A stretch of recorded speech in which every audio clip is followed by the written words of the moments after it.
Célébrer, Jésus célébré. Célébrer, Jésus célébré. Célébrer, Jésus célébré. Célébrer, Jésus célébré. Il est vivant, il est vivant, et il règne avec force. Il est vivant, alors célébrons la résurrection du Seigneur. Célébrons ce matin, célébrer, Jésus célébré. Célébrer, Jésus célébré. Célébrer, Jésus célébré. Célébrer, Jésus célébré. Il est vivant, il est vivant, il est vivant, et il règne avec force. Il est vivant, il est vivant, allons célébrons, allons célébrons, allons célébrons la résurrection du Seigneur. Seigneur, nous te remercions ce matin pour ta fidélité. Tu es le Dieu de grâce et d'amour. C'est pourquoi nous te disons merci pour tous tes bienfaits. Merci pour ta parole qui ne change point. Ta parole qui est toujours là pour nous aider et aller de l'avant. Sois exalté et sois magnifié, Père. Au nom de Christ Jésus, nous avons prié. Amen. Ton amour,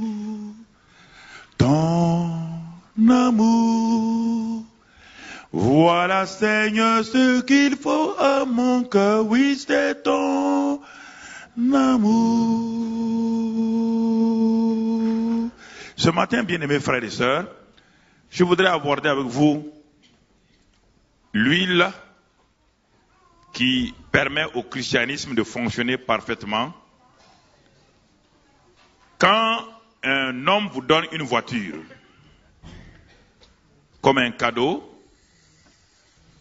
et que cette voiture ne vous a coûté presque rien, que simplement le fait de la recevoir.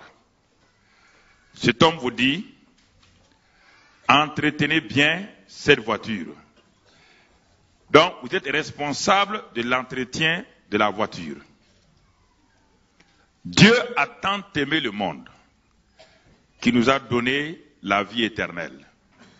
Mais Dieu se tourne vers nous, il dit maintenant, entretenez bien votre cœur pour que cette vie que j'ai mise en vous puisse vous profiter. Bien-aimés frères et sœurs, c'est très important. Dieu n'est pas responsable du succès de ma vie sur terre. Dieu n'est pas responsable du succès de ma famille et du succès de mon ministère. J'en suis responsable lorsque je collabore étroitement avec Dieu. Lorsque je décide de marcher avec Dieu dans les instructions. De même, lorsque vous achetez une voiture, vous achetez un frigidaire, il y a un document qui vous accompagne, un document qu'on vous donne pour que ce véhicule ou ce frigo soit bien entretenu. La Bible est en quelque sorte le manuel d'entretien du chrétien. Que faites-vous de cette Bible-là? Il y a rare de gens qui lisent les documents d'entretien de leur machine et, sans surprise, un jour la machine tombe en panne. Pourquoi? Parce qu'ils se précipitent sur le vendeur, chez le vendeur. En disant au vendeur, vous m'avez vendu une mauvaise machine. Le vendeur dira, est-ce que vous avez lu la notice d'entretien? Non. Est-ce que vous savez que cette machine-là fonctionne sur du 110 au lieu du 220? Non. Alors, messieurs, nous ne sommes responsables de rien. votre vie peut être grillée si vous refusez d'avoir un entretien, de vous baser sur ce que Dieu vous a donné comme le livre d'entretien qu'on appelle la Bible. Il ne s'agit pas de venir à l'église écouter les messages. Il s'agit de savoir à la maison chez vous, dans votre maison, comment entretenir votre vie. Et Dieu vous en rend responsable. Dieu nous en rend responsable. Dans le livre des Proverbes 4 et au verset 23, le grand Salomon, inspiré par le Saint-Esprit, nous dit ceci, Proverbe 4, verset 23, « Garde ton cœur plus que toute autre chose, car de lui viennent les sources de la vie. » Garde ton cœur. Dieu n'a pas dit, je vais garder ton cœur. Ne demandez pas à Dieu de vous garder. Dieu ne vous gardera pas si vous ne faites pas votre part. Garde ton cœur. Ton cœur n'est pas au ciel. Ton cœur est en toi. Tu es le gardien de ton propre cœur, frères et sœurs. Ne demandez pas à Dieu de faire des choses qu'il ne fera jamais. Ne priez pas des prières que Dieu ne répondra jamais, frères et sœurs. Il dit, garde ton cœur. Dieu vous a donné les instruments pour garder votre cœur. Dieu vous a donné tous les ingrédients pour garder votre cœur. Cela est très important. Dans le jardin d'Éden, regardez pourquoi Adam a échoué. Comment un homme si parfait qu'Adam, un homme qui a été créé à l'image de Dieu, un homme qui marchait avec Dieu matin et soir, continuellement, dans la présence de Dieu, un homme qui ne connaissait pas le péché, comment cet homme a-t-il pu échouer si lamentablement? Et si vous réfléchissez à cela, vous allez voir pourquoi il y a tant d'échecs dans votre vie familiale, dans votre vie communautaire et dans votre vie de relations sur la terre. Dieu a dit à Adam, j'ai créé la terre et le ministère que je te donne, c'est de remplir la terre, de la dominer, de l'assujettir. Et mais pour cela, Dieu va donner à Adam un endroit précis qu'on appelle le jardin d'Éden. Dieu a planté sur la terre un jardin, un endroit spécifique qu'on appelle le jardin d'Éden. Éden veut dire délice, le jardin des délices. Et votre cœur est votre jardin d'Éden, dans votre corps. En gardant votre cœur, vous allez contrôler toute votre vie. Votre cœur va vous permettre de garder votre âme, votre esprit et votre corps en parfaite harmonie. C'est très important, frères et sœurs. Même la médecine vous demande de garder votre cœur. La médecine vous demande que s'il manque des antioxydants, si votre cœur est oxydé, vous devez prendre des antioxydants pour permettre à votre cœur d'être bien entretenu. Alors, bien-aimés frères et sœurs, Adam, Dieu lui a dit deux verbes. Et garde le jardin et cultive-le. Garde le jardin et cultive-le. Ces deux verbes sont toujours dans la vie de tout homme. Dieu a rendu responsable Adam de garder son jardin et de le cultiver. Pourquoi? Parce qu'il y a un ennemi qui rôde. Un ennemi qui rôde cherchant qui dévorer. Un ennemi qui rôde cherchant comment détruire la famille. Un ennemi qui rôde cherchant comment détruire l'église locale. Un ennemi qui rôde cherchant comment détruire votre relation avec les autres. Mais Adam n'a pas veillé sur son jardin, sur son cœur. Et ça a été la catastrophe. Dieu n'a pas veillé sur le jardin. Dieu avait donné la responsabilité à Adam de veiller sur le jardin. Frères, ne nous disculpons pas notre responsabilité. Nous ne pourrons jamais nous justifier devant Dieu pour notre échec sur la terre. Dieu nous a tout donné. Dieu nous a donné le Saint-Esprit. Le Saint-Esprit n'est pas resté au ciel. Dieu a mis en nous le Saint-Esprit, son esprit. Et en nous donnant son esprit, Dieu a répandu en nous l'élément fondamental qui nous permet d'avancer, c'est-à-dire l'amour de Dieu dans nos cœurs. Romains 5:5, Dieu a répandu son amour dans nos cœurs par le Saint-Esprit. L'échec d'un chrétien est inacceptable. Inacceptable. Ce n'est pas acceptable qu'un foyer échoue. Ce n'est pas acceptable qu'un ministère échoue. Ce n'est pas acceptable que votre vie échoue. Dieu vous a tout donné, tout pleinement. Vous avez tout pleinement en Christ. Tout pleinement. Notre échec vient du fait que nous refusons d'obéir à ce que Dieu a dit. Parce que notre cœur s'endurcit. Un véhicule non entretenu, frère, la meilleure des voitures fabriquées sur la terre, non entretenue, au bout d'un an, cette voiture-là est en lambeaux. Ça ne fonctionne plus, ça se grippe, le moteur se grippe. Une voiture qui ne passe pas la vidange régulièrement, c'est une voiture dont le moteur va être grillé. Alors, si l'homme a été intelligent en fabriquant des voitures et en disant d'entretenir votre voiture, puisque vous êtes très intelligent, vous allez chez votre garagiste régulièrement faire l'entretien de votre voiture, vous entretenez votre voiture. Alors, comment Dieu vous pose la question, comment refusez-vous d'entretenir votre cœur et vous voulez que votre cœur ne pète pas et vous voulez pas que votre vie, votre famille ne pète pas? Il faut parler cœur à cœur. Il faut arrêter d'être chrétien autruche qui mettent leur tête dans le sable pour ne pas voir la réalité. Le problème se pose. Les gens viennent à l'église, ils confondent la vie de l'église et la vie chrétienne. La vie de l'église n'est pas la vie chrétienne. La vie chrétienne, c'est Christ en nous, c'est la vie de Dieu en nous. Et cette vie-là, elle n'est pas faite pour l'église. L'église n'est qu'un centre d'adoration, centre de formation, centre d'équipement. C'est au dehors qu'on doit savoir qui vous êtes. Le monde attend la révélation. Le monde n'attend pas des chrétiens. Le monde attend des fils et des filles de Dieu mûrs, matures.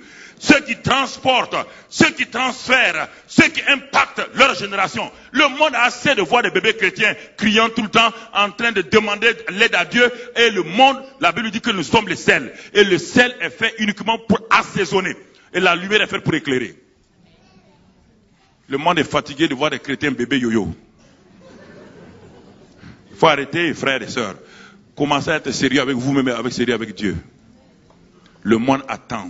Et c'est pourquoi l'église est remplie de chrétiens yo-yo. L'église est remplie de gens qui ne prennent pas soin d'eux-mêmes.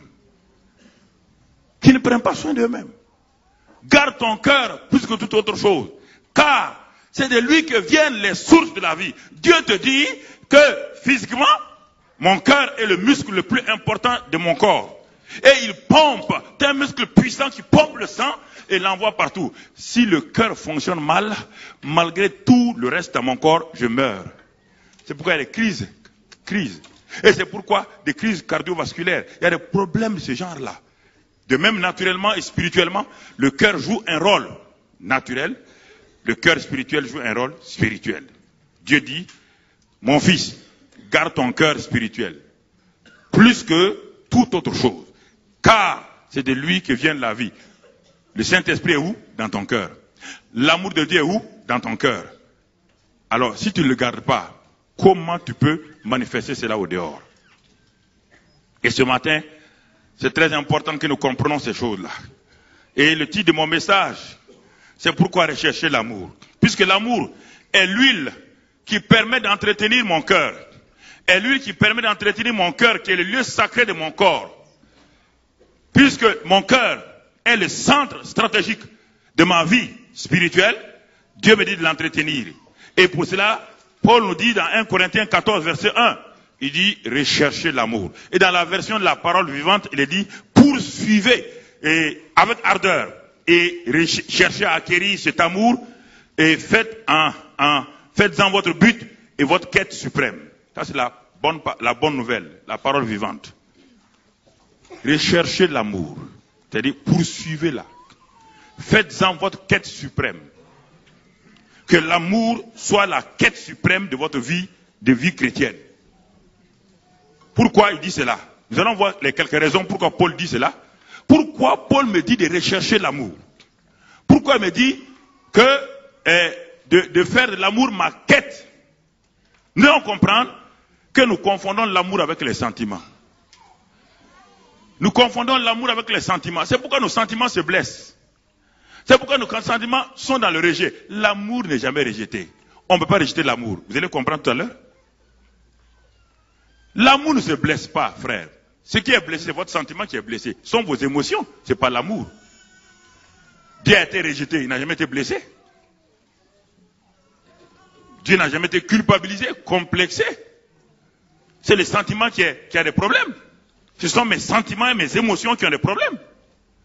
Et si nous confondons amour et sentiment, nous avons des difficultés. La Bible dit, premier élément, pourquoi je dois chercher l'amour? Premier élément, 1 Corinthiens 13, 13, il est dit dans 1 Corinthiens 13, qu'il y a 3 choses qui demeurent sur la terre. 3 choses qui demeurent. Les choses qui sont permanentes. Les choses qui ne changent pas. Les choses qui seront constantes. Il dit ces 3 choses-là, c'est la foi, et c'est l'espérance et l'amour. Et parmi ces 3 choses qui demeurent, Dieu me dit, l'amour est la plus grande de ces choses. Dieu me montre son classement. Dieu me montre son classement. Dieu me dit, le chef de file des 3 choses qui demeurent, c'est l'amour. Et après l'amour, l'espérance et la foi. Si je classe autrement, je me crée des problèmes. Il dit, la plus grande de ces choses, la plus importante. Pourquoi ces 3 choses-là? Parce que l'amour est le plus grand motivateur. La foi est le plus grand activateur. Et l'espérance, c'est le plus grand stabilisateur. C'est l'espérance qui est entre la foi et l'amour qui permet à ma vie d'être équilibrée. Mais le plus grand motivateur, c'est l'amour. Et le plus grand activateur, c'est la foi. Et le plus grand stabilisateur, c'est l'espérance. C'est pourquoi Dieu me dit, cherchez l'amour. Je cherche l'amour.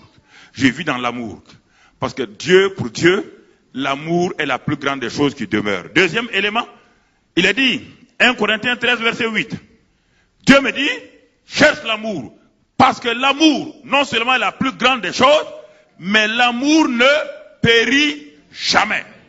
N'échoue pas. Alors si je suis un homme intelligent, je m'assois, j'écoute ce que Dieu me dit. Dieu me dit, l'amour ne périt pas. Alors vous dites que votre amour est mort l'un pour l'autre. Vous mentez. Il y a un menteur quelque part. Il y a un mensonge. Dieu dit, l'amour ne périt pas. L'amour ne meurt pas. Et vous dites à votre femme que l'amour est entre nous et mort. Ce n'est pas possible. L'amour ne se sépare pas, l'amour ne divorce jamais. Que vous soyez d'accord ou pas, ce n'est pas mon problème, c'est la Bible qui le dit.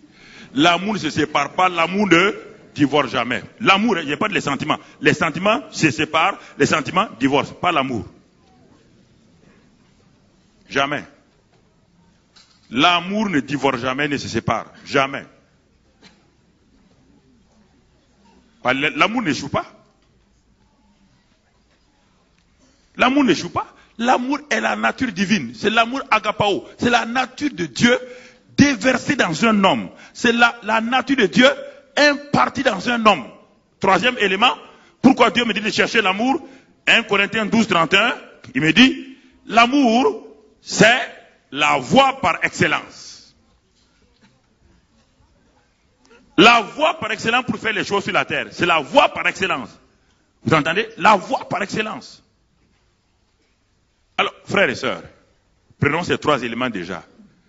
Comment vis-tu ta vie chrétienne sur la terre là? Comment vis-tu ta vie de famille ici? Et comment vis-tu la vie dans l'église locale? 3 éléments seulement. L'amour est la plus grande chose. Est-ce que c'est ça que tu manifestes parmi tes frères? L'amour n'échoue pas. Est-ce que tu abordes tes frères, les gens qui ont les caractères les plus terribles avec l'amour?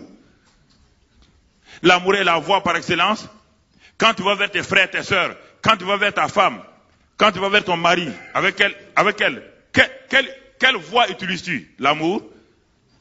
Et 4e élément, si nous regardons 1 Corinthiens, Romains 13, verset 10, il est dit, l'amour ne fait jamais du mal à son prochain. L'amour ne fait jamais du mal. Je voudrais que vous réfléchissiez ce matin et que vous rentrez en vous-même. Et 5e élément, il dit maintenant, la foi ne peut pas agir sans l'amour. Galates 5, 6. La foi est toujours agissante par l'amour.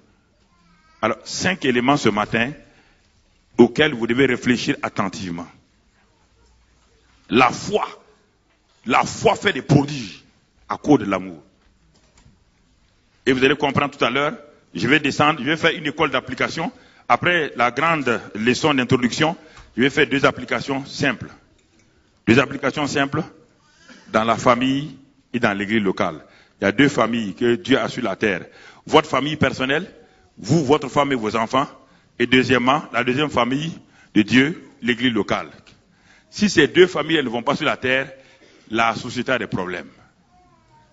Nous allons voir si ces 5 éléments de l'amour là, si on les applique dans nos foyers, dans nos maisons. On va les voir. La Bible va nous en parler dans nos foyers. On va voir si l'amour, cet amour dont nous parlons, on le manifeste dans le foyer. Bien-aimés frères et sœurs, si nous regardons l'homme et la femme, le mari et la femme, chacun d'entre eux, en tant que chrétien né de nouveau, ayant le Saint-Esprit, l'homme et la femme, chacun a l'amour de Dieu répandu dans son cœur. Je vous pose la question. 2 personnes sont face à face, le mari et la femme. La femme est remplie d'amour de Dieu. L'homme est rempli d'amour de Dieu. Et réfléchissez maintenant, je vous pose la question. Si vous prenez l'amour au sérieux, comment votre femme qui est remplie d'amour, vous êtes rempli d'amour, et la Bible vous dit, l'amour ne périt jamais. L'amour n'échoue pas. L'amour est la voie par excellence. L'amour est les 5 éléments de l'amour. Ne fait pas du mal à son prochain. Comment voulez-vous que cette femme fasse du mal à son mari et que ce mari fasse du mal à sa femme? Je vous pose la question. Allez-y me démontrer ce que je vous dis si c'est faux. Je vous défie de me dire comment vous êtes rempli d'amour. Je suis rempli d'amour. L'homme et la femme peuvent se faire du mal. Si vous croyez la Bible. Vous dites que vous êtes croyant. Je ne dis pas non. Si vous croyez la Bible là.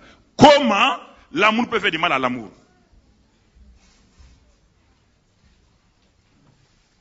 Je vais être pratique avec vous. Comment l'amour peut faire du mal à l'amour? Comment?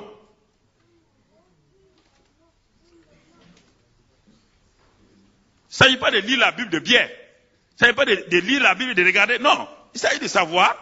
Dieu m'a dit, pour fonctionner sur cette terre-là, dans mon foyer, Dieu me dit, pour fonctionner, je remplis ta femme d'amour. Je te remplis d'amour. Quel amour? L'amour qui ne périt pas. Quel amour? L'amour qui est la voie par excellence. Quel amour? L'amour qui ne fait pas de mal à son prochain. C'est cet amour qui est en moi. Cet amour est dans ma femme. Comment allons-nous nous faire du mal? Comment? Comment? Je vous pose la question. Comment?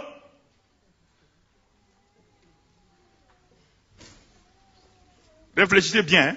Ne mettez pas sur le dos de Satan. Ne mettez pas sur le dos de quelqu'un d'autre. Regardez bien. Vous êtes rempli d'amour. Votre femme est remplie d'amour. Non, c'est pas amen ici. Je ne vous demande pas de dire amen. Je suis en train de parler à vos cœurs là. Restez calmes. Soyez relax. Je vous pose des questions. Je veux que ça rentre bien au plus profond de vous-même. Je ne vous demande pas de répondre. Je n'ai pas besoin de répondre. J'ai besoin que ça rentre bien. Comment l'amour peut devenir de la tolérance? La tolérance et l'amour sont 2 choses dos à dos. Comment maintenant vous vivez dans une maison, vous ne faites que tolérer votre mari ou tolérer votre femme? Qu'est-ce qui s'est passé pour que vous passiez de l'amour à la tolérance? Qu'est-ce qui s'est passé pour que votre amour, qui ne périt pas, a tellement péri et a échoué que votre amour est devenu la simple tolérance? Réfléchissez.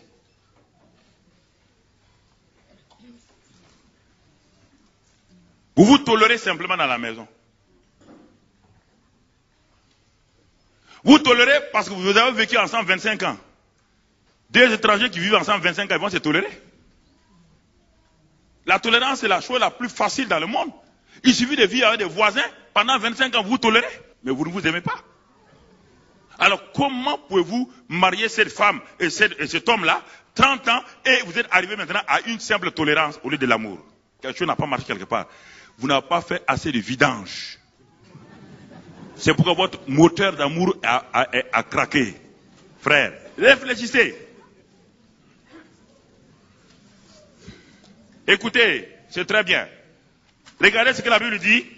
Si vous ne croyez pas, ouvrons dans 1 Corinthiens 13, ceux qui ont leur Bible, ou ceux qui nous suivent, 1 Corinthiens 13, je vais vous montrer 16 ingrédients. Qu'est-ce que l'amour, selon Dieu?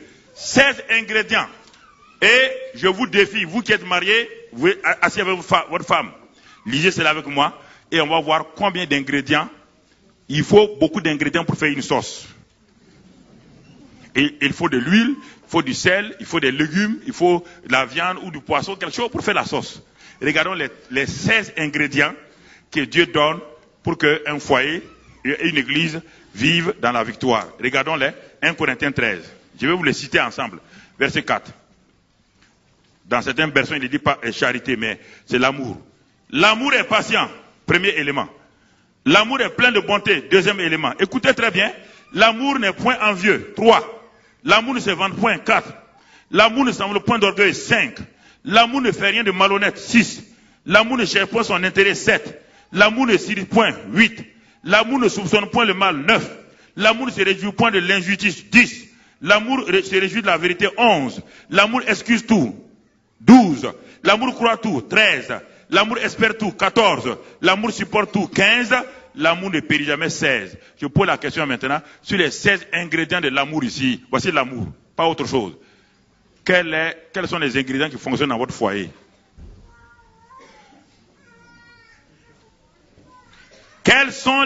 Sur les 16 ingrédients, quels sont les ingrédients qui fonctionnent dans votre foyer? Soyez honnête. Touchez votre femme là. Qu'est-ce qui fonctionne? Dites à votre mari, qu'est-ce qui fonctionne là-dedans? Frère, parce que la vie chrétienne est devenue de l'automatisme. Faites attention. La vie chrétienne, ce n'est pas des règles, ce n'est pas des doctrines. Non, non, non. Dieu n'est pas venu, Christ n'est pas mort. Vous avez chanté que Christ est mort. Christ n'est pas mort pour venir faire des doctrines dans la vie des gens. Christ est venu, est mort. Il est ressuscité pour donner quelque chose de réel, la vie réelle aux gens. Ça n'a rien à voir avec les continents. Ça, ce n'est pas un évangile africain ou américain ou français. Ça, c'est l'évangile du ciel, frère. C'est écrit dans la Bible. Là. La Bible, ce n'est pas en africain. Hein? Je préfère vous le dire, parce que tout le suite, vous dites, ah oui, c'est en Afrique. Ce n'est pas l'Afrique, ça, c'est la Bible de Jésus. C'est l'Afrique, c'est le royaume des cieux. Ça, c'est le royaume des cieux. C'est le couple du royaume des cieux. C'est le couple du royaume des cieux est différent du couple du monde. Voici comment un couple du royaume des cieux vit. J'ai fait avec notre église, j'ai fait asseoir un mari et sa femme. Je dis, regardez-vous, ils sont venus sur l'estrade, je ne vais pas vous déranger, sinon j'allais vous appeler. Ils se sont assis face à face, chacun n'a qu'à lire. Le mari a lu. L'amour est patient. Il dit alors, femme, alors la femme dit, mais elle dit à son mari, pourquoi tu n'es pas patient envers moi? L'amour est patient? Oui ou non? Alors, mais la femme a dit, mais pourquoi tu n'es pas patient? C'est pas fini. L'amour est plein de bonté. Le mari a dit, pourquoi tu n'es pas rempli de bonté? Et les 16 ingrédients, et j'ai dit à chacun, celui qui a simplement 3 ingrédients de l'amour dans sa vie qui lève la main, personne n'a levé la main. Et si je vous dis ce matin, sur les 16 ingrédients, ceux qui ont même 2 lèvent la main, je ne crois pas que quelqu'un va lever la main.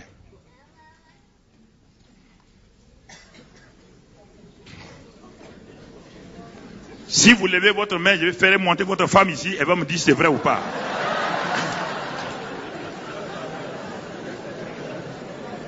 Votre femme va venir me dire si c'est vrai ou pas.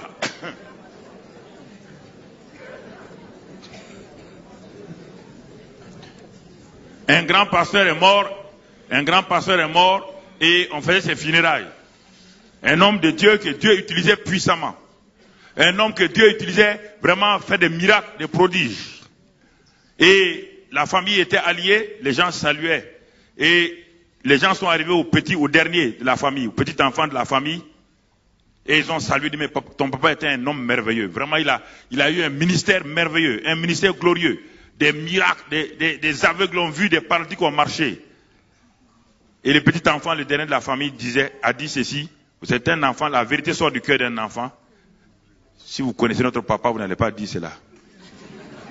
Le jour de la mort du papa, il dit, si vous connaissez notre papa, vous n'allez pas dire cela. Il faisait des miracles au dehors, mais à l'intérieur, il ne faisait aucun miracle.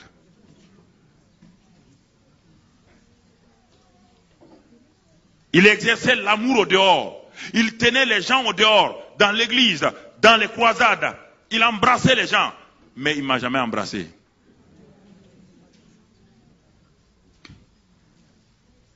Il ouvrait les yeux des aveugles, mais nos yeux n'ont jamais été ouverts. Je pose la question. Vous voyez, frères et sœurs, pourtant l'amour est en nous. Pourtant l'amour qui a ces ingrédients-là est déjà en nous. Ces 16 ingrédients sont enveloppés dans un paquet qu'on appelle l'amour. Et cet amour a été répandu dans nos cœurs. Mais nous ne voulons pas l'activer. Nous ne voulons pas l'activer. Nous ne voulons pas le manifester. Et c'est pourquoi nous avons des problèmes. Quand l'atmosphère du ciel, c'est l'amour. L'atmosphère de l'enfer, c'est le manque d'amour. La différence entre l'enfer et le ciel, c'est que l'un est dirigé par l'amour, l'autre est sans amour. Et c'est pourquoi beaucoup de gens disent, notre foyer est un enfer. Pourquoi les gens disent, notre foyer est un enfer? Notre famille est un enfer. Qu'est-ce que cela veut dire? Cela veut dire que dans mon foyer, les éléments qui sont dans l'enfer sont des éléments qui sont déjà dans mon foyer, dans ma famille. Pourquoi beaucoup d'enfants chrétiens sont au dehors et quand ils grandissent, ils ne vont plus à l'église? Parce que ils voient dans la famille l'enfer et ils ne peuvent pas croire que l'église peut changer quelqu'un. Si la famille, qui est la première église, ne vit pas dans l'amour, comment pouvez-vous vivre dans l'amour, dans l'église, en levant les mains, en adorant, en disant gloire à Dieu? Vous croyez que si Dieu regardait ça, il y a longtemps tout le monde allait être beau? Si en venant à l'église, le dimanche matin, votre femme regarde de gauche, vous regardez à droite, vous venez à l'église, vous levez les mains, à quoi ça vous sert? Vous ne vous parlez pas pendant tout le trajet. Vous ne vous parlez pas de la maison jusqu'ici. Et on vous dit maintenant embrassez-vous. C'est à l'église que vous donnez la main. À quoi ça vous sert? À quoi ça vous sert? Vivez l'amour dans votre maison. Et venez des amoureux qui viennent adorer Dieu ici. Soyez des amoureux de Dieu, des amoureux entre vous, et venez adorer Dieu ici. C'est un centre d'adoration. Dès que vous quittez, Dieu quitte ce bâtiment. Dieu ne reste pas ici. Dès que vous quittez, Dieu quitte. Quelle est l'atmosphère que vous avez créée, que nous créons dans nos maisons, frères? Quelle est l'atmosphère que nous créons? La question est très importante. Et nous devons la résoudre. Nous devons nous asseoir. Je me suis assis un jour, Dieu m'a parlé profondément. Il dit, mais vous les hommes de Dieu, vous faites des grandes choses, c'est bien. Mais faites attention. Tout ce que vous dites au dehors, je vais vous l'appliquer sévèrement dans votre vie personnelle. Et vous n'échapperez pas. Parce que les guérisons, les miracles que vous faites, c'est en mon nom que vous les faites, ce n'est pas en votre pouvoir. Mais votre vie personnelle, elle est remplie de vide. Remplie de vide, ça c'est grave, hein? Pas qu'elle est vide, hein? Remplie de vide. Alors j'ai réfléchi, j'ai dit, mais Seigneur, qu'est-ce qui ne va pas? Dieu me dit, ça ne va pas. Il dit, Éphésiens 5, je vous ai donné, vous n'utilisez Éphésiens 5 que pour les cérémonies de mariage. Éphésiens 5 n'est pas fait pour les cérémonies de mariage. Je n'ai pas dit à Paul d'écrire dans Éphésiens 5, voici comment on doit célébrer les mariages. Éphésiens 5, je n'ai pas dit cela à Paul. J'ai dit à Paul, j'ai parlé à Paul de la société. Et j'ai parlé de la famille. Et dans ce passage d'Éphésiens 5, et au verset 25, j'ai dit à Paul de dire à mon peuple, voici ce qu'il y a. Marie, aimez vos femmes comme Christ a aimé l'église et s'est livré lui-même pour elle. Alors Dieu m'a dit, comment Christ s'est livré pour l'église? Par des sentiments? Christ n'avait aucune envie de se livrer pour l'église. Car l'église était méchante. L'église était révoltée. Donc l'amour, ça dépasse les sentiments. Dieu a tant aimé le monde quand? Dieu a tant aimé le monde quand le monde brandissait son poing contre Dieu.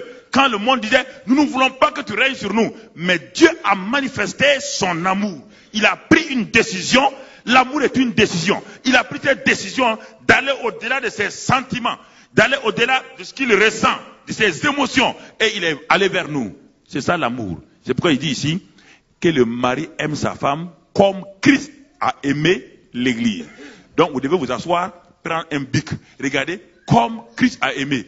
Comment Christ a aimé l'église? Comment Christ a aimé l'église?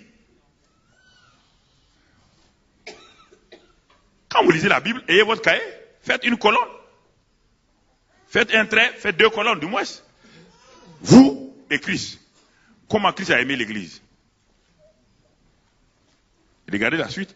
Il s'est livré lui-même pour elle, afin de la sanctifier par la parole, après l'avoir purifiée par le baptême d'eau, afin de la faire paraître devant lui, cette église glorieuse, sans tache, ni ride, ni rien de semblable, mais sainte et irrépréhensible. Voici comment le mari doit présenter sa femme. Voici comment le mari, on parle du mari, comment le mari doit présenter sa femme. Irrépréhensible, sans défaut. C'est un acte de décision. Ce n'est pas un acte de sentiment. C'est un acte de décision. Regardez autre chose. Dans notre passage, Cantique 4, le livre des Cantiques des Cantiques. Cantique des Cantiques, regardez quelque chose que Dieu m'a amené. Dieu m'a enseigné ça avec larmes. Dieu m'a enseigné ces choses avec larmes. C'était pas agréable, hein? J'étais un prédicateur, je voyais les miracles, je voyais toutes choses. Mais Dieu m'a dit, assois-toi, je vais t'enseigner. Parce que tu ne connais pas comment on entretient une famille. Si tu réussis dans ton ministère, mais tu es médiocre dans ta vie de famille. Et il m'a enseigné. Il dit, regarde, et dans Cantique des Cantiques, regarde ce que j'ai dit, et par la bouche de Salomon. Verset 1. Que tu es belle, mon ami, que tu es belle. Tes yeux sont des colombes. Derrière ton voile, tes cheveux sont comme un troupeau de chèvres. Suspendus au flanc de la montagne de Gala. Ça ressemble aux lettres d'amour qu'on écrivait en 4e, quand on était en 4e au lycée. Ça ressemble à ça. On écrivait aux jeunes filles de la classe de 5e, mon amour est tangentiel dans le cercle de l'amour et diamétralement opposé avec le rayon X de tout. C'est ça. Mais Dieu me dit ici, lui aussi il a un langage d'amour. Que tu es belle, mon ami, que tu es belle. Ça c'est le premier amour. Où avez-vous mis votre premier amour? Regardez bien ce que le premier amour dit. Voilà ce que le premier amour dit. Quand vous étiez fiancés, quand vous cherchez cette jeune fille en mariage, regardez ce que vous disiez d'elle. Ce que vous disiez d'elle, cette jeune fille-là, qu'est-ce que vous disiez d'elle? Vous dites qu'elle est belle. Tes cheveux sont comme un troupeau de chèvres, suspendus au flanc de la montagne de Galade. Tes dents sont comme un troupeau de brebis tondues. Même ces dents t'intéressaient. Même les dents de ta fiancée t'intéressaient. Mais aujourd'hui tu dis, mais oh, ton haleine est mauvaise. Ferme ta bouche. Toutes tes dents sont, oh là là, mais tes dents sont carriées. Ferme-les. Parce que le premier amour est parti. Quand le premier amour part, on voit des défauts. Mais Christ dit, son amour est irrépréhensible, sans défaut. Quand Christ te regarde, il ne voit pas de défauts en toi.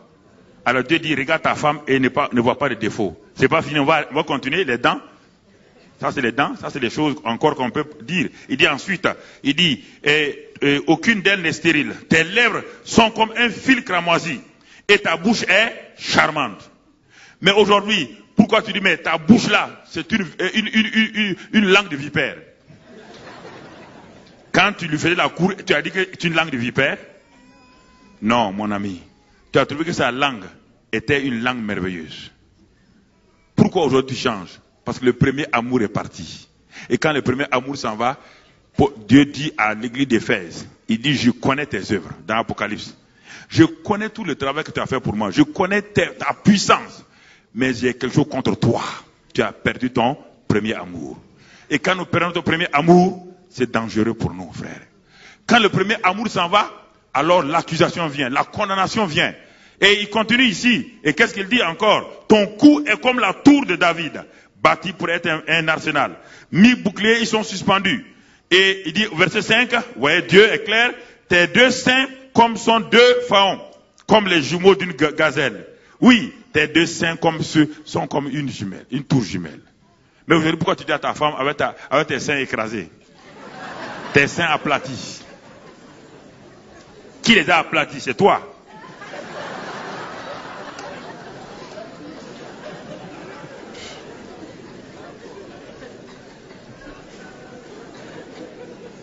Écoutez, frères et sœurs.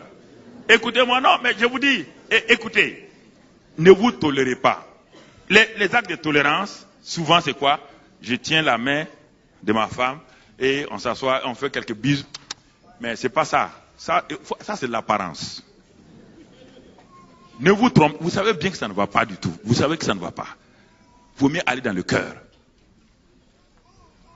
Allez dans le cœur. Ces choses extérieures là ne trompent pas quelqu'un.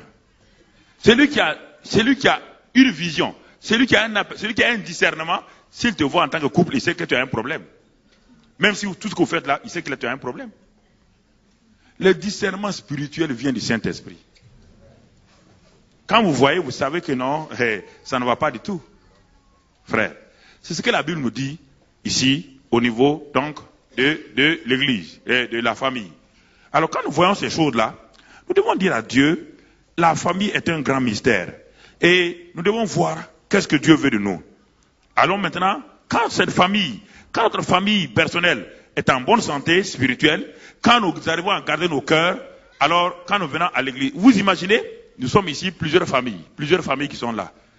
Supposez simplement que 90% des familles qui sont ici viennent dans la paix, dans la joie. Quelle atmosphère de miracle on aura ici. Et imaginez simplement ça.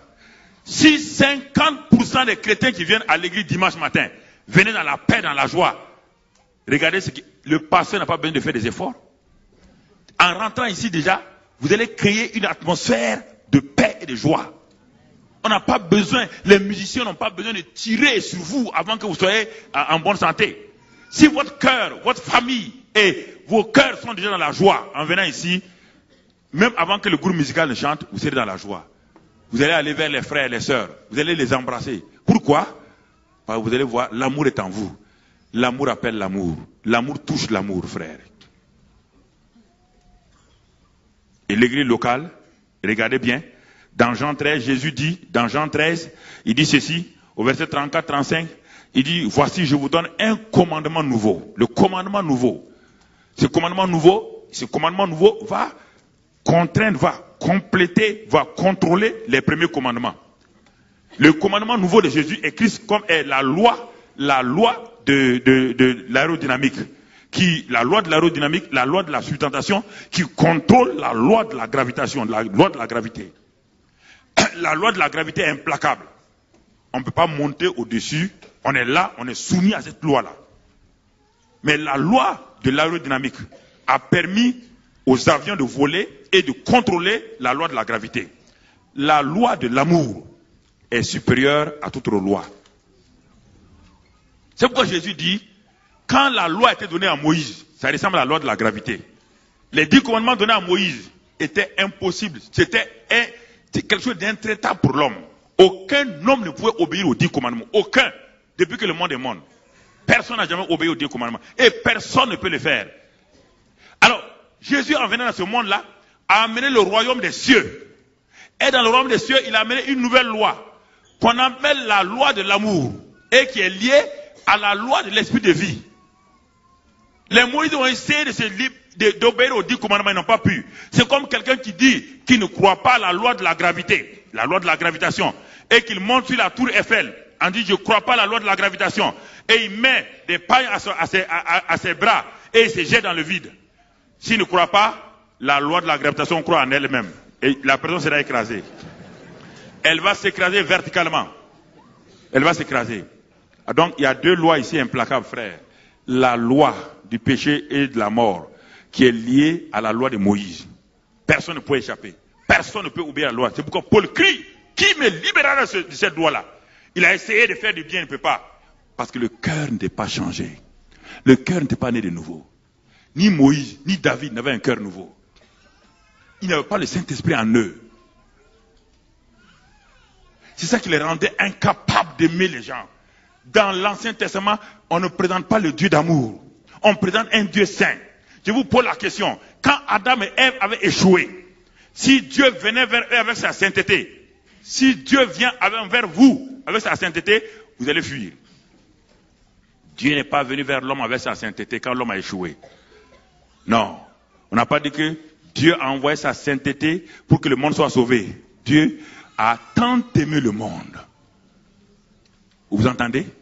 Quand nous avons tous échoué, nous avons offensé Dieu. Dieu n'est pas venu à sa sainteté. Si Dieu vient avec sa sainteté, plus il vient à sa sainteté, plus je recule, plus j'ai peur, plus j'ai peur. Dans l'Ancien Testament, les gens avaient peur de lui. Mais quand nous avons échoué, Dieu est venu à son amour. Dans la parabole du fils prodigue, le fils prodigue est venu dans la souillure, totalement. Dieu, son père, s'est avancé vers lui avec les bras d'amour. Et c'est cet amour-là qui transforme le monde. C'est cet amour qui change. C'est cet amour de décision. Le père ne sentait pas des sentiments envers son fils. Le père n'avait pas de sentiments simplement. Le père avait plus que de sentiments. Parce que son fils était souillé. Son fils avait gâté le nom de la famille. Son fils avait jeté l'opprobre sur la famille. Et le père aurait pu dire simplement, mais mon fils, tu as gâché le nom de la famille. Répands-toi. Non, il est parti avec l'amour. Car l'amour couvre les péchés. L'amour pardonne facilement. L'amour excuse tout. L'amour croit tout. C'est cet amour-là que le Père a utilisé pour nous aimer et nous pardonner. Bien-aimés frères et sœurs, qu'allez-vous faire de cet amour dans l'église locale? Qu'allez-vous faire de cet amour dans l'église locale? Vous dites, tel frère est contre moi. Qu'allez-vous faire de l'amour? Qu'allez-vous faire de l'amour? Il y a des gens que vous évitez. Pourquoi vous les évitez? L'amour est en vous. L'amour est en lui. L'amour pardonne. L'amour excuse tout, frère. C'est pourquoi, regardons, pour terminer, quelques passages qui sont forts, des passages forts, mais que les chrétiens évitent de lire, parce qu'en lisant ces passages-là, ils se posent des questions si ça va. On va les lire quand même, frères et sœurs, on va les lire et ça nous fera du bien. On ne soigne pas le malaria avec des bonbons. 1 Corinthiens 13, verset 1 à 4. 1 Corinthiens 13, verset 1 à 4. Prenons ces choses au sérieux et Dieu va nous aider. Jésus a tout le temps guéri les gens par l'amour. Il était ému de compassion quand il guérissait. Il n'utilisait pas les dons spirituels. Les dons spirituels avaient pour fondement l'amour. 1 Corinthiens 13, verset 1 à 4. Lisons ici que les gens ont... Quand je parlerai les langues des hommes et des anges, si je n'ai pas l'amour, je suis un airain qui résonne ou une cymbale qui retentit. Si je parle les langues des hommes et des anges, sans le fondement d'amour, au moment où nous levons les mains pour dire Shakarabahanda, Dieu ne regarde pas ce que je dis, Karabahan, Dieu regarde mon cœur. Si mon cœur n'est pas là, la Bible dit que tu n'es qu'un airain qui résonne, tu fais du bruit inutilement. Tu es un homme qui fait du bruit inutilement, frère. Et les choses que nous ne voulons pas, n'ont pas le courage de les avoir. Lisons-les tranquillement dans la Bible. Alors, si je vais parler en langue, je m'assure si réellement mon cœur est connecté avec le don. Je parle en langue, frère, parce que mon cœur est dans l'amour. Mon cœur est dans la relation d'amour avec Dieu. Et, lis la suite, lisez le deuxième verset, qu'est-ce qu'il dit là-bas? Et quand j'aurai le don de prophétie, la science de tous les mystères et toute la connaissance, quand j'aurai même toute la foi jusqu'à transporter les montagnes, si je n'ai pas l'amour, je ne suis rien. Vous imaginez? Dieu n'a pas dit que c'est pas bien. Je transporte les montagnes, je guéris les malades, je chasse les démons. Le monde de haut, tout le monde m'applaudit. Mais quand Dieu me regarde attentivement, Dieu regarde, il ne voit pas la motivation d'amour. Pour Dieu, je ne suis rien. Dans le livre de Dieu, je ne suis absolument rien. Ne me dites pas que c'est un message excentrique, hein, dans la Bible là. C'est pas vous qui avez écrit la Bible, c'est pas moi. Donc, vous voyez là, frère. Et qu'est-ce qu'il dit encore? Il dit, quand je distribuerai, vous entendez? Quand j'ai lu ça, je suis tombé à genoux. Ça fait maintenant combien de temps je prêche à l'église? Toute l'église est visitée dans la repentance. Dieu est en train de nous purifier. On n'a pas compris. Et quand je distribuerai tous mes biens pour la nourriture des pauvres, ah bon, Dieu, je peux distribuer la nourriture pour les pauvres sans amour? Oui. Ce n'est pas l'église seulement qui nourrit les gens sur la terre aujourd'hui. Tous les mouvements humanitaires nourrissent les gens. Tous les médecins s'en vont soigner des gens à la guerre. Rares des chrétiens vont sur les champs de bataille. Les médecins sans frontières s'en vont sur les champs de bataille.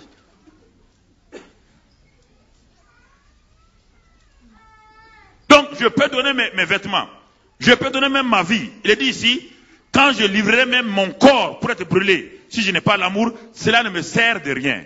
Alors 3 choses qui ont bouleversé ma vie. Je me suis assis, j'ai dit Mamadou Karambiri, sois honnête avec Dieu. Dieu t'a dit 3 choses ici. Quand tu parles en langue, tu prophétises. Quel est ton fondement? Quelle est ta motivation? Quand tu chasses les démons, quand tu utilises ta foi pour aller, quel est ton fondement? Quand tu donnes l'argent aux pauvres et tout, quel est ton fondement?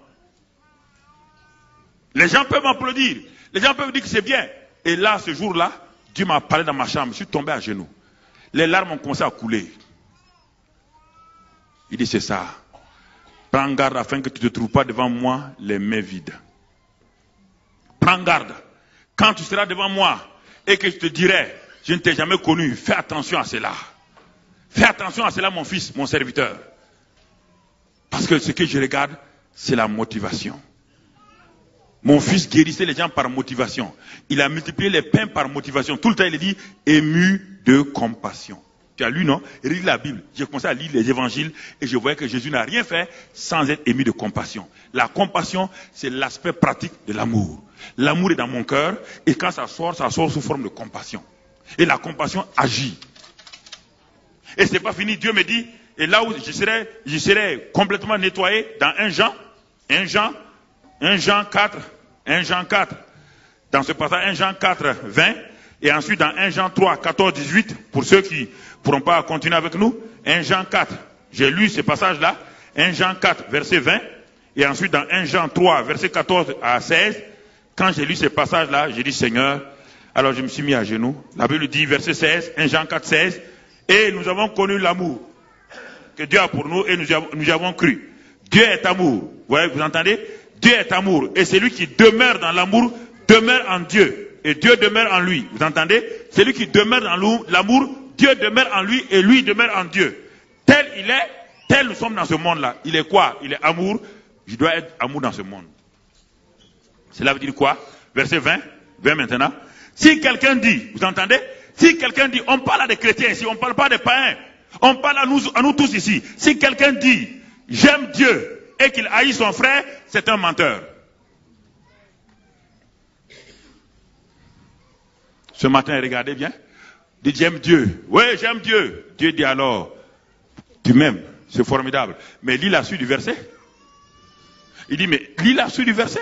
J'ai lu la suite du verset et il me dit, car celui qui n'aime pas son frère qu'il voit, comment peut-il aimer Dieu qu'il ne voit pas? Alors, frères et sœurs, tu as déjà vu Dieu? Tu n'as jamais vu Dieu. Comment peux-tu dire que tu aimes un Dieu qui est invisible et qui te dit, je suis dans ton frère, tu ne l'aimes pas, tu hais ton frère? Dieu me traite de menteur. Dieu me traite de menteur. Même si je suis ancien, si je suis pasteur. Je me suis mis à genoux, j'ai dit à Dieu, tu as raison. Et c'est pas fini, il me dit continue. Il faut que je purifie mon peuple. J'ai besoin de rentrer dans mon peuple. Mon peuple a pris des choses artificielles pour se contenter. Mon peuple s'est présenté avec des choses artificielles pour s'en contenter. Mon peuple refuse d'aller dans ma parole. Il me dit va dans 1 Jean 3 et va dire-le partout. 1 Jean 3 verset 14. Nous savons que nous sommes passés de la mort à la vie. Oui, tout le monde dit je suis sauvé parce que nous aimons les frères. Le signe que tu es passé de la mort à la vie parce que tu aimes tes frères. Celui qui n'aime pas demeure dans la mort. Donc celui qui n'aime pas est menteur. Maintenant celui qui n'aime pas encore demeure dans la mort. C'est pourquoi Dieu m'a dit, mes églises sont remplies de cadavres chrétiens. Écoutez-moi, hein, il m'a dit ça clairement. Ils sont remplis, ils sont là, ils bougent. Physiquement ils bougent. Mais spirituellement ils sont morts. Ils ne savent pas. Ils n'aiment pas les uns les autres. Ils ne se pardonnent pas. Ils ne vont pas les uns vers les autres. Non, ils n'aiment pas les gens. Il dit, comment quelqu'un qui peut avoir l'amour et qui manifeste la haine? Menteur, mort. Troisième chose qu'il m'a dit, quiconque hait son frère est un meurtrier. Troisième chose maintenant. Meurtrier. Quiconque hait son frère est un meurtrier. Alors, frère, ce matin, il dit, gardez votre cœur. Il y a des gens que tu n'aimes pas. Il y a des gens que Dieu te dit, tu as beau dire que tu aimes les gens. Ce n'est pas la conjugaison, j'aime Dieu. Non, mon frère. Quiconque n'aime pas est un meurtrier. Alors, je me suis assis. Et vous savez qu'aucun meurtrier n'a la vie éternelle demeurant en lui. Je me suis assis, j'ai fermé ma Bible. Je me suis assis dans ma chambre tout seul. J'ai commencé à examiner ma vie, Seigneur. Oh Dieu, comment un homme comme moi, 30 ans de ministère, voyageant, voyant des miracles, voyant toutes sortes de choses, Dieu me dit, oui, c'est ça le problème. C'est moi qui fais les miracles à travers toi. C'est moi qui gagne les gens à travers toi. Maintenant, je te parle face à face, toi et moi. Toi et moi, quel est, si tu meurs aujourd'hui, est-ce que tu as ces éléments en toi? Je dis non, Seigneur. Est-ce que tu as ces éléments en toi? Est-ce dans l'église? Est-ce que tu ne hais pas des gens? Haïr ne veut pas dire je hais les gens. Non. Haïr, c'est une attitude. C'est des paroles. C'est des diffamations. Et quand j'entends qu'un frère a telle chose, je ne le défends pas comme il faut. Je ne défends pas ce frère. Je laisse la réputation de ce frère être ternie. Je juge mes frères et mes sœurs. Alors je me suis assis. J'ai dit, oh Dieu, c'est terrible. C'est terrible. Il me dit, oui. C'est comme cela. Alors, bien aimés frères et sœurs, je voudrais vous parler ce matin, je vais m'arrêter là. Je voudrais mettre ces choses dans vos cœurs. Il y a des choses qu'il faut éviter. L'église n'est pas un centre de distraction et autre chose. C'est un lieu sérieux d'adoration, de formation, d'équipement, et pour aller au dehors manifester l'amour de Dieu. Si Dieu a fait quitter son Fils, le ciel, ce n'est pas pour venir faire du tourisme sur la terre. Jésus n'a pas fait du tourisme sur la terre. Il allait de lieu en lieu. Même quand les Samaritains voulaient le lapider, il allait en lieu. Quand Jean et Jacques voulaient envoyer le feu, il a dit, est-ce que vous savez quel esprit vous anime? Bien-aimés frères et sœurs, qu'allez-vous faire si Dieu aujourd'hui venait dans votre chambre et dit, mon enfant, je vais t'amener au ciel. Maintenant, regarde ta vie. Qu'allez-vous faire ce matin? Si Dieu vous disait maintenant, après avoir entendu cela, est-ce que tu peux comparer devant ma face? Est-ce que vous allez dire oui? Frères et sœurs, la question est là. L'amour, Dieu dit, c'est la voie par excellence. L'amour ne périt jamais. L'amour est le moyen par lequel je veux que vous manifestez. Dans votre foyer d'abord, envers vos enfants, envers votre femme, envers votre mari, et ensuite dans l'église locale. S'il n'y a pas ça, tout le reste, Dieu dit, je suis un airain, je ne suis rien, et cela ne me sert à rien. Que Dieu nous aide ce matin pour que nous quittons le milieu des menteurs, des meurtriers et de ceux qui sont morts spirituellement. Baissons la tête, on va prier ce matin. Prenez au sérieux ces paroles, mon frère. Ne prenez pas ça à la légère. C'est l'évangile de Jésus-Christ. C'est le même Christ qui nous aime là, qui nous parle ce matin. L'amour aussi châtie. L'amour parle à nos cœurs. Ce matin, il est temps de regarder ton cœur. Où en es-tu, mon frère? Où en es-tu, ma soeur, ce matin? Tu proclames que tu aimes Dieu. Tu élèves tes mains que tu aimes Dieu. Tu aimes Dieu et tu n'aimes pas ton frère. Tu aimes Dieu et tu n'excuses pas tes frères et tes sœurs. En quoi c'est une contradiction? Tu aimes Dieu et dans ta famille ça ne va pas. Tu aimes Dieu, tu n'aimes pas ton père et ta mère, tu n'arrives pas à pardonner les autres. Tu aimes Dieu, mais tu n'arrives pas à excuser les autres quand tu es rancunier, rancunière. Tu gardes ces choses-là. Tu es dans l'amertume envers des gens. Tu aimes Dieu, mais l'amertume remplit ton cœur. La rancune est là. Le ressentiment est là. La haine est là, c'est tout dans ton cœur. Ce matin, Dieu dit, mon fils, viens à moi tel que tu es. J'ai vu ton cœur. C'est pourquoi je t'ai amené ce message ce matin. Ma fille, viens à moi tel que tu es. Laisse-moi te toucher. Laisse-moi te changer ce matin. Car je vois tes sentiments. Mais je vais déverser comme j'ai guéri Pierre. Car Pierre croyait m'aimer. Mais quand il m'a trahi, je lui ai donné mon amour. Je vais te guérir ce matin. Je vais guérir ton âme ce matin. Je vais restaurer ton âme ce matin. Je vais encore répandre mon amour de nouveau dans ton âme. Et alors tu sortiras ce matin d'ici un homme changé, une femme changée. Parle à Dieu. Parle à Dieu. Parle à Dieu ce matin. Ne laisse pas tes sentiments.